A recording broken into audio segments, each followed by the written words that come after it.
I never thought I'd watch my dream home collapse in front of me.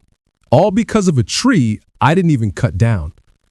The HOA said it was for community safety, but when that tree came crashing through my roof, I realized the real danger wasn't the storm, it was them. I remember that morning like it was branded into my memory. Humid air, gray sky, the smell of rain still clinging to the grass. I was sipping my coffee by the bay window, the same spot I always sat in before heading to work. My golden retriever, Cooper, was snoozing by my feet, and I had just finished an email when I heard the rumble of a chainsaw outside. At first, I thought maybe someone was trimming their hedges, but the sound kept going, deep, aggressive, way too close to my property line. I put my mug down and stepped onto the porch. That's when I saw them. Two men in orange safety vests, one wearing an HOA badge clipped to his shirt. They were standing next to my oak tree. That oak was the heart of my backyard. My father planted it when I was 8. It shaded my deck, kept the house cool during summers, and every year Cooper would bury his tennis balls under it like a personal treasure vault. And now, they were cutting it down. "Hey!" I yelled, stepping off the porch. "What the hell do you think you're doing?" The taller guy glanced back annoyed. "We've got an order from the Homeowners Association, sir. This tree's posing a risk to the common path." "Risk?" I barked, walking closer. "That tree's been here longer than this subdivision. It's perfectly healthy." The HOA guy, short, balding, clipboard in hand, didn't even look at me. "We received complaints. Its roots are encroaching on the walking path. We're removing it for safety and liability reasons." I could feel my blood boiling. "Encroaching? It's 3 feet inside my property line." He shrugged, tapping his pen.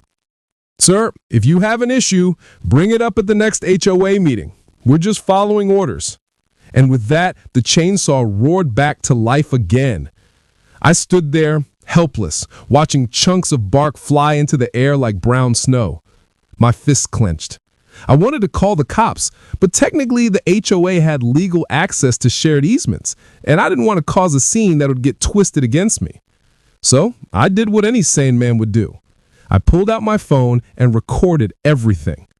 The men worked for nearly an hour. Each cut felt like a punch to my chest. When the final crack echoed and that oak came crashing down, I swear I felt something inside me break too.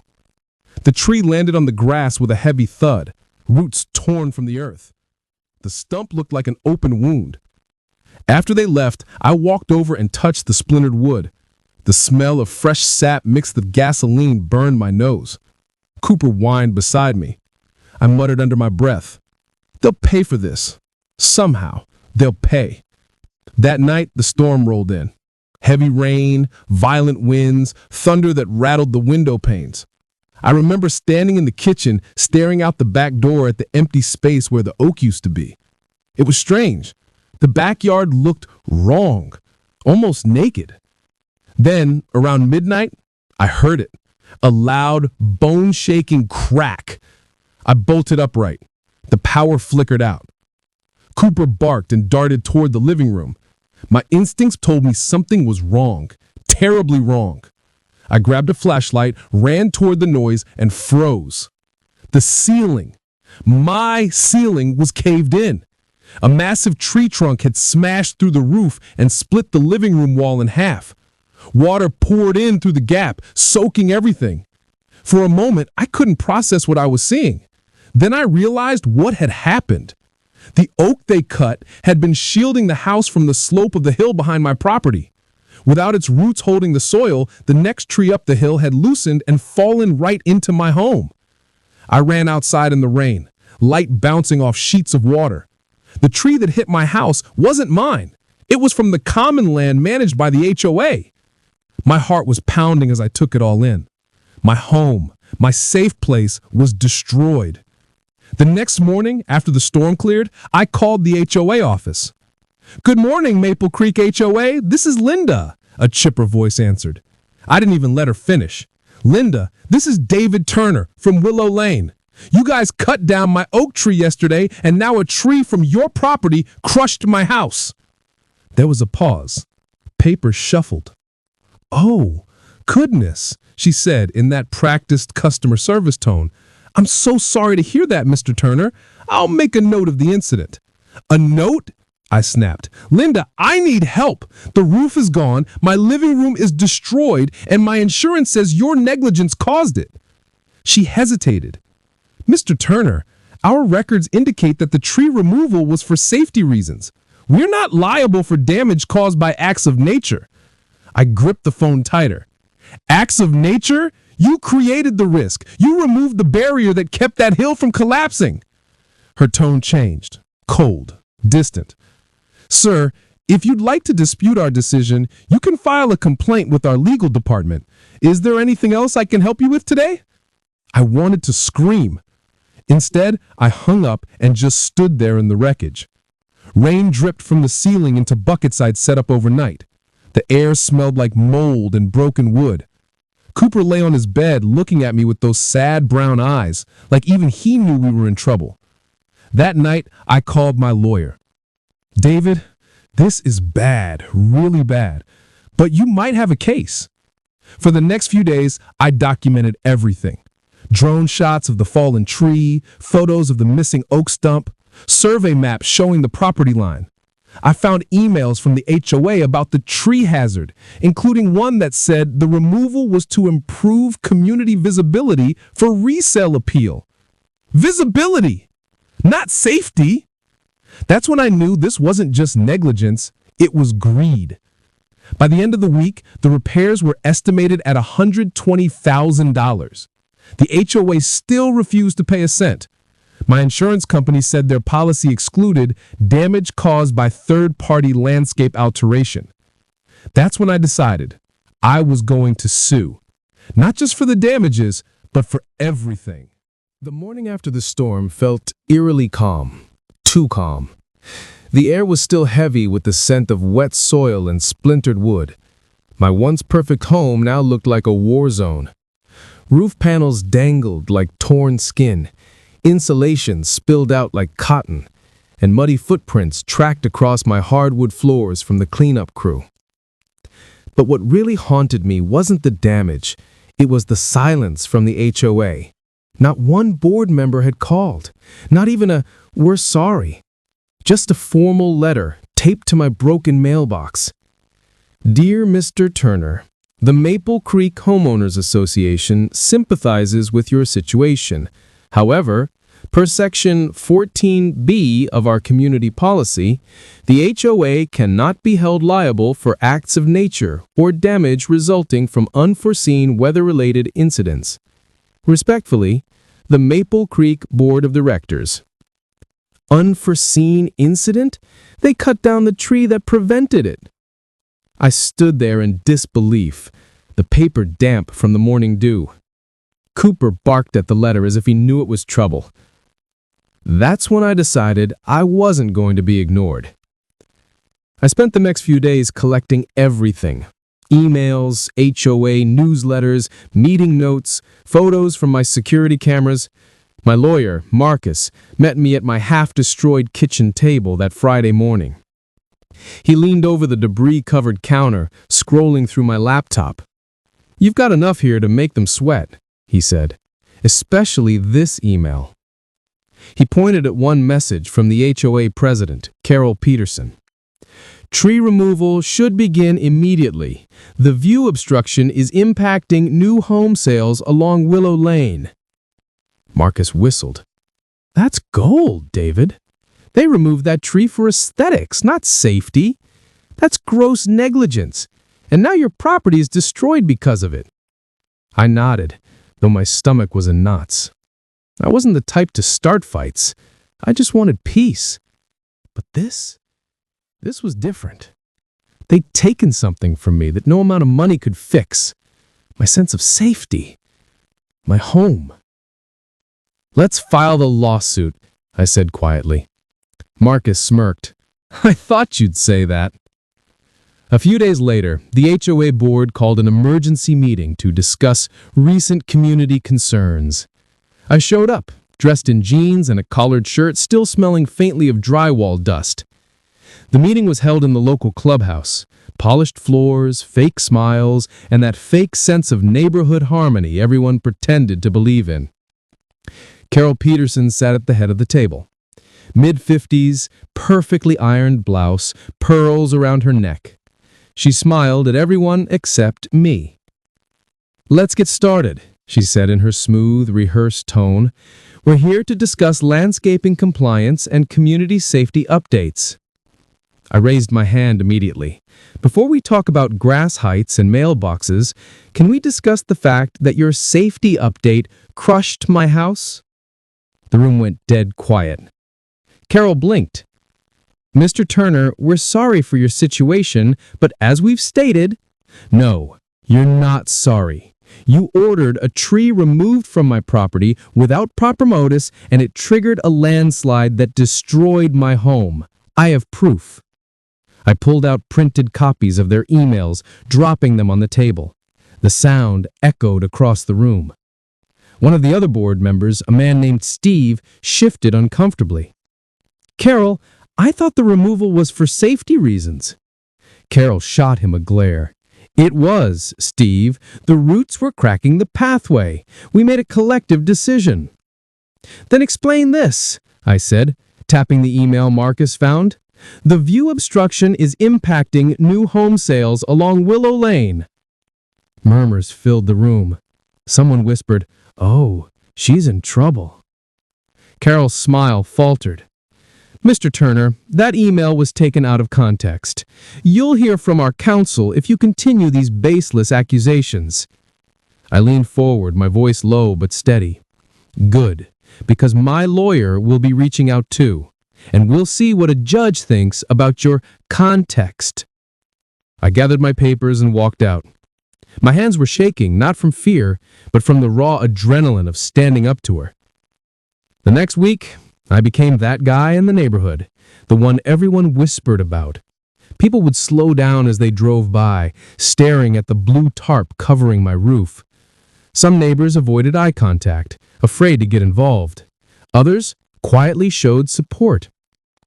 One evening, my next-door neighbor, Linda, not the HOA secretary, a different Linda, thankfully, brought over a casserole. "I heard what happened," she said softly. "We all did.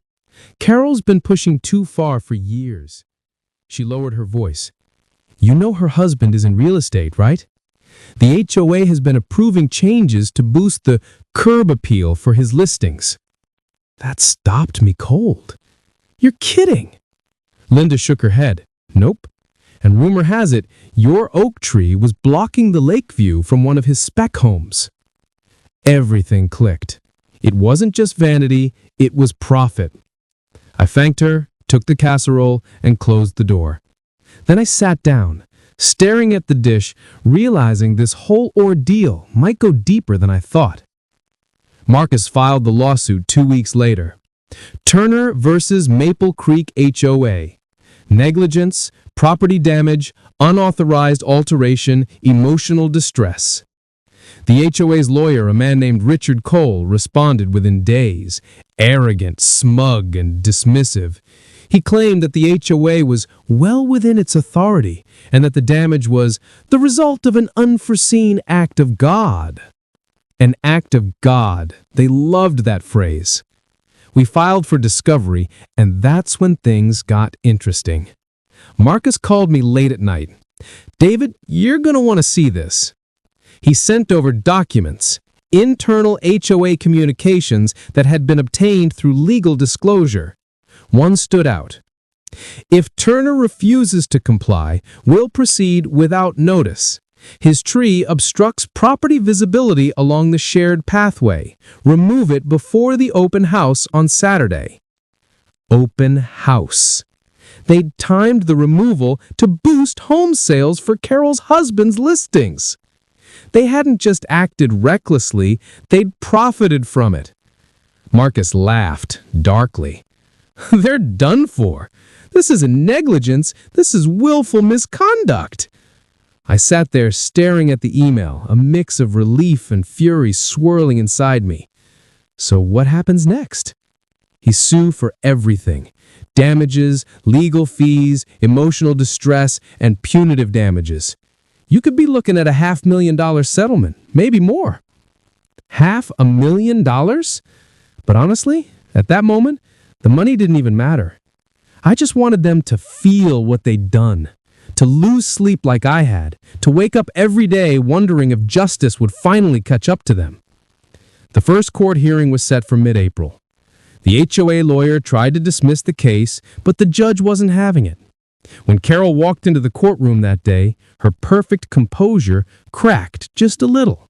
She didn't look at me. Her husband, seated behind her, whispered something that made her jaw tighten. Marcus stood tall and confident, outlining our evidence: the unauthorized order, the email trail, the property surveys, the structural engineer's report showing the fallen tree's instability caused by soil erosion from the oak tree's removal. When he finished, the judge leaned back.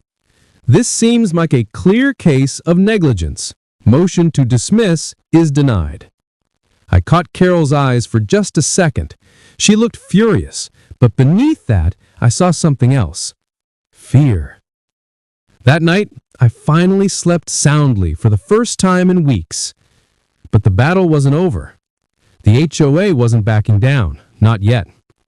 Over the next few months, their lawyer tried everything: delaying tactics, counterclaims, even petty harassment. HOA notices started piling up in my mailbox again. Violation, trash bin placement. Violation, overgrown grass. Violation, unsightly tarp. It was clear they were retaliating, trying to break me down. But they underestimated something. I wasn't scared anymore. I spent my evenings documenting every violation notice, every email, every conversation. I printed them out and filed them neatly in a binder. The thicker that binder got, the more confident I felt.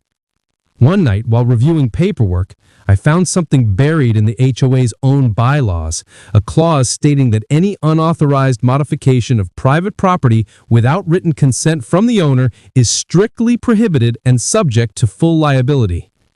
They had violated their own rules. That was the nail in the coffin. Marcus was thrilled. "That's it, David. That clause proves everything. They can't talk their way out of this." I leaned back, exhaling for what felt like the first time in months. The weeks leading up to the court date felt like the calm before a storm. Ironic, considering how this all started. My house still wasn't fully repaired. The insurance company was dragging the feet, citing pending liability determination. So every day I woke up under a half-finished roof, surrounded by reminders of what the HOA's arrogance had destroyed. But inside that broken home, I felt something new: momentum. Word of the lawsuit had spread across Maple Creek like wildfire. The once cheerful morning waves from neighbors turned into cautious nods or curious glances. People whispered as I walked my dog. I wasn't just David, the quiet guy by the hill anymore. I was the man suing the HOA. One afternoon, I was outside stacking plywood against my garage when I noticed someone walking up the driveway. It was Steve, the same board member who'd looked uncomfortable during that HOA meeting. He was holding a folder and looking nervous. "Hey, Steve," I said, brushing off sawdust from my hands. "You here to find me for something else?" He gave a half-hearted chuckle. "Nah, man, I'm actually here to talk." I raised my eyebrow. "Talk? About what?" He looked around before lowering his voice. "About Carol. About what really happened with that tree." My chest tightened. "I'm listening." He hesitated, then opened the folder. Inside were printed meeting minutes and emails, ones I hadn't seen before. "I shouldn't be showing you this, but I can't keep quiet anymore. Carol's been covering her tracks. She deleted certain records before discovery. These are backups from our shared drive before she scrubbed it." I flipped through the papers. One line made my heart race. "Proceed with the removal regardless of Turner's complaint. If he pushes back, we'll label it a safety hazard. I've already spoken to the contractor about keeping quiet." Carol Peterson? She bribed the contractor? I muttered. Steve nodded. She's been manipulating votes too. Half the board doesn't even know what's really going on. I resigned last week. I can't be part of this." I stared at him, stunned. "Steve, you realize what this means, right? That's not negligence anymore. That's fraud." He sighed. "Yeah, and when this comes out in court, she's done." I thanked him, shook his hand, and watched as he walked away, a man carrying the guilt of silence for too long. I immediately called Marcus. When I told him what Steve had brought, his voice nearly jumped through the phone. "David, this is huge. She tampered with evidence.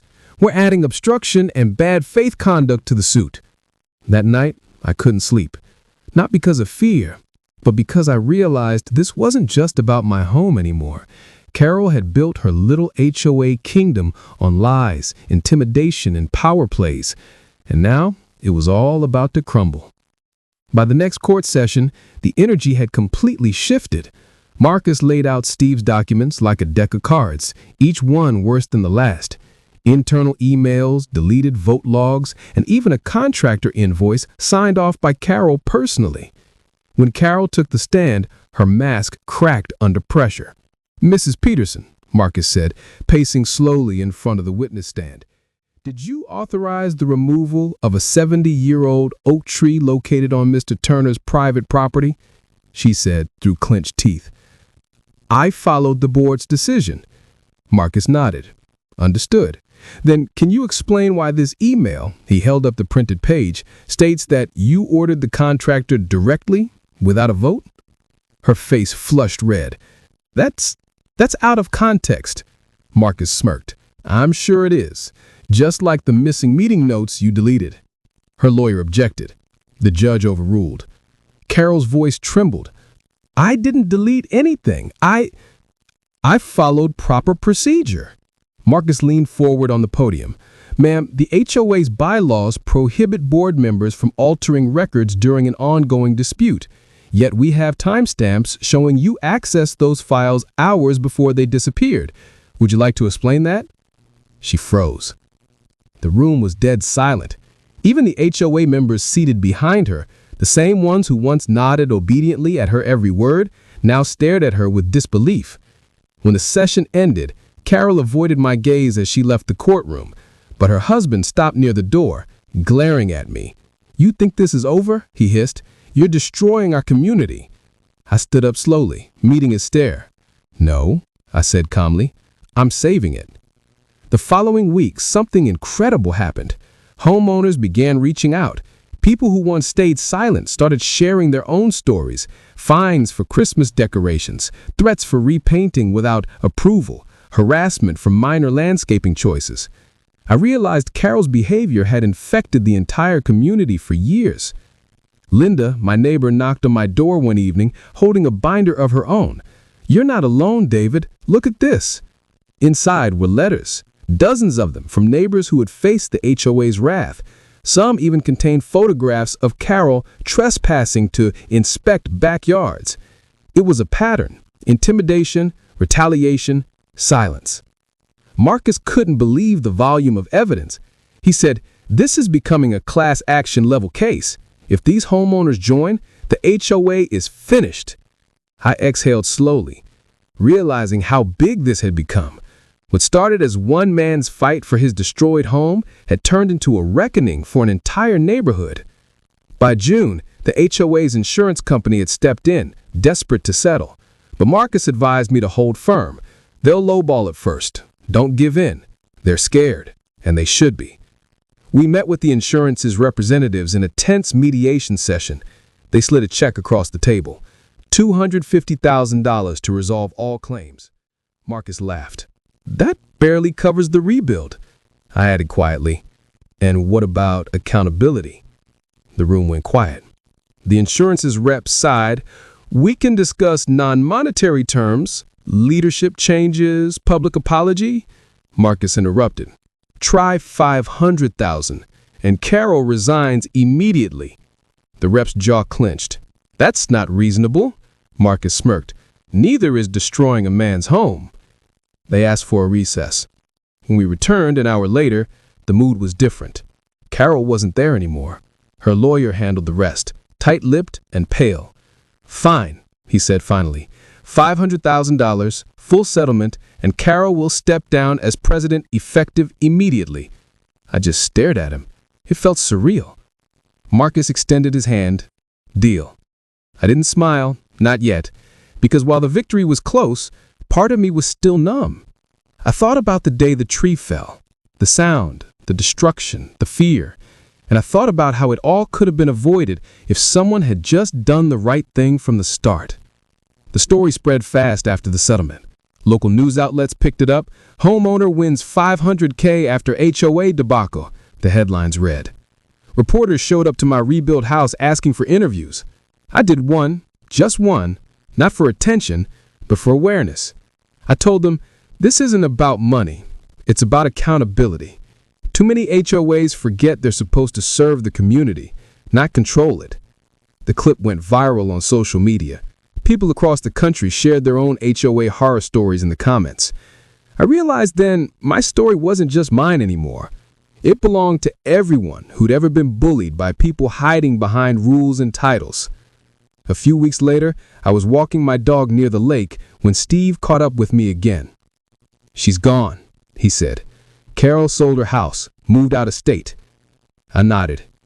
"Guess she finally ran out of people to control." He smiled faintly. "You did the right thing, David. You gave this community its voice back." I looked out at the water, calm, reflecting the late afternoon sun. For the first time in a long while, I felt peace. When the settlement papers were finally signed, I thought the storm was over. But I didn't realize storms don't just end, they echo.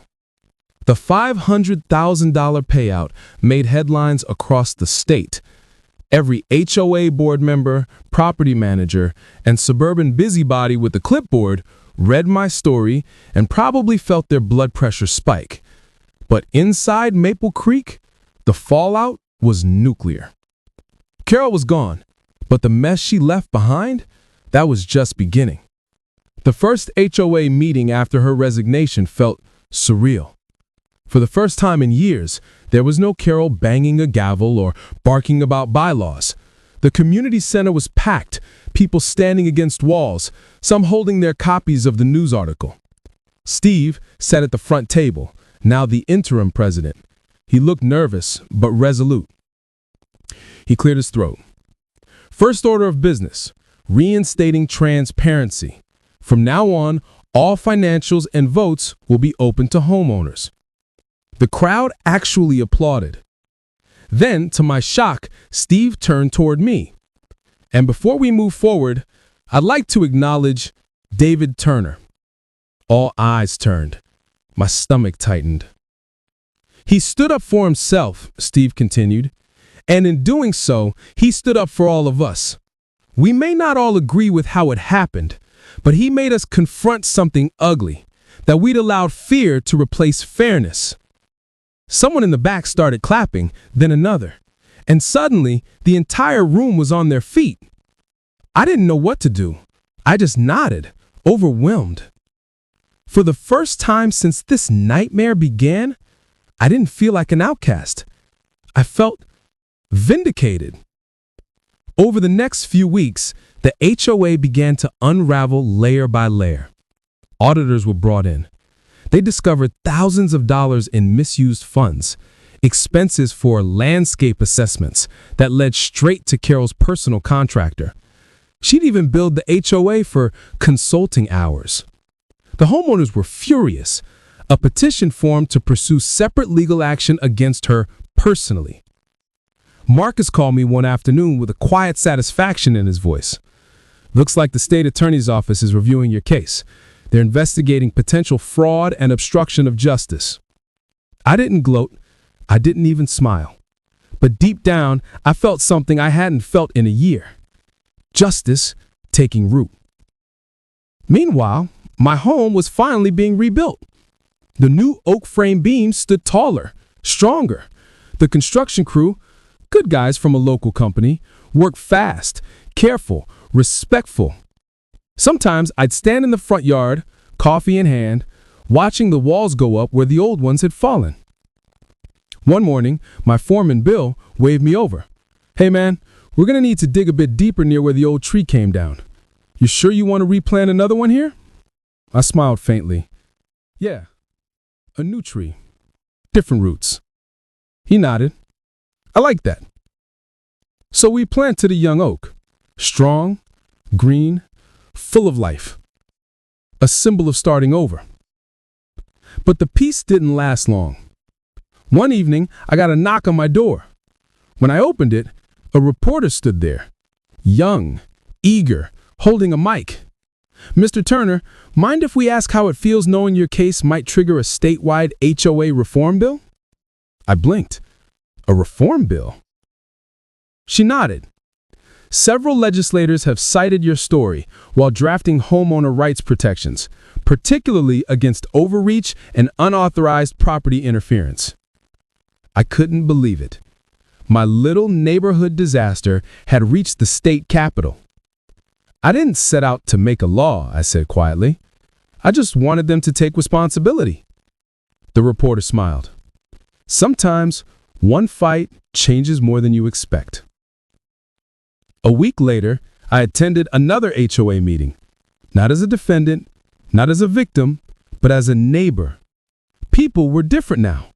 They laughed, debated, disagreed, without fear. Linda sat next to me, her voice light again. "You know, David, I put up Christmas lights this year. No fine, no note on my door. It's amazing." I laughed. "That's progress." Then she added softly, "You know, David, we owe you a lot."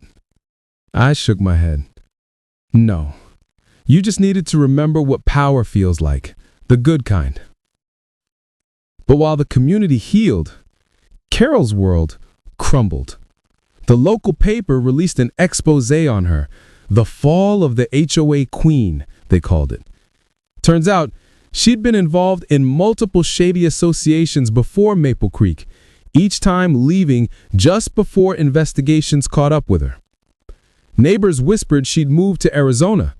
Others said she was hiding under a different name. I didn't care. She was gone. But karma wasn't done with her. 2 months later, Marcus forwarded me a document, a notice of state prosecution. Fraud, falsified records, and obstruction of justice. She was being charged. I just sat there, staring at the screen, not smiling, not celebrating, just letting it sink in. I whispered to myself, "It's over." By autumn, my home was complete. New roof, new siding, new memories waiting to happen.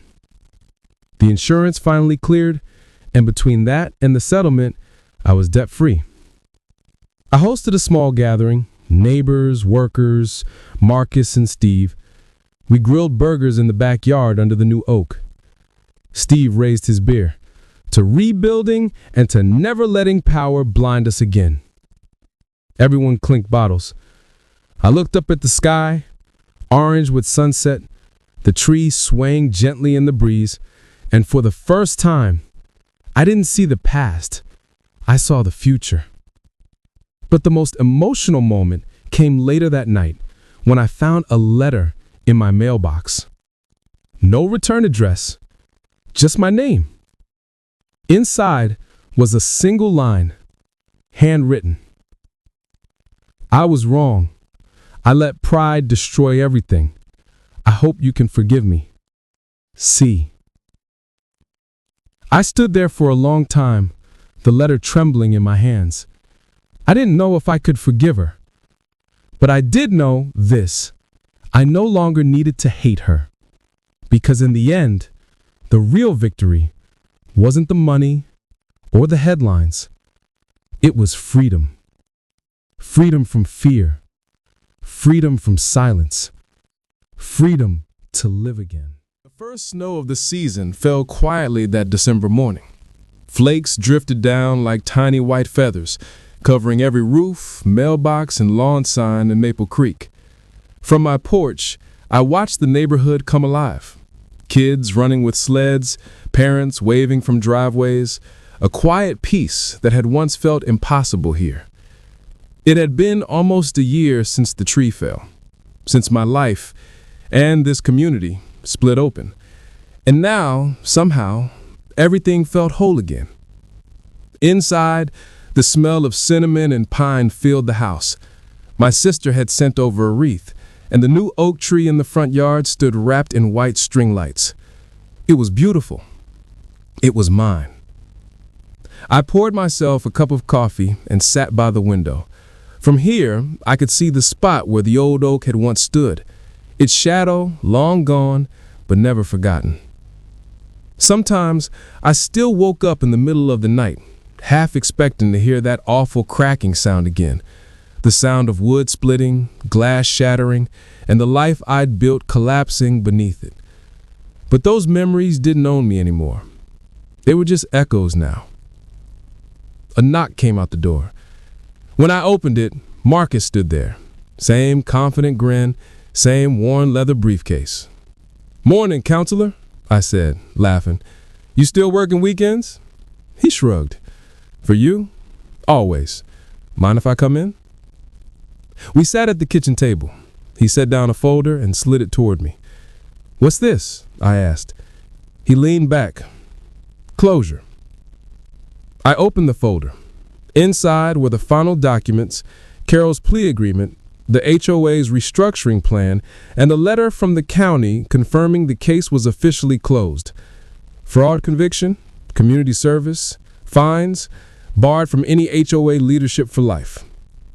I looked at him. "So that's it. That's it." I exhaled slowly, letting out a breath I didn't realize I'd been holding for months. After Marcus left, I took a walk through the neighborhood. People waved. A few stopped me to say thank you for standing up, for not backing down, for reminding everyone what accountability looked like. Even the new HOA board was different now. Friendly, transparent, working with homeowners instead of against them. Linda had become the community liaison, organizing cleanups and events. Steve had stepped back after helping to stabilize things. The entire tone of Maple Creek had changed. It wasn't perfect, but it was human again. That afternoon, I visited the rebuilt portion of my home, the living room where the roof had once caved in. Now, sunlight poured in through new skylights. The hardwood floors gleamed. The walls smelled faintly of cedar. And right in the center, hanging above the mantel, was a framed photo, the new oak tree bathed in golden light. Below it, a brass plaque I had had custom engraved. "From broken roots, stronger branches grow." I stared at it for a long time.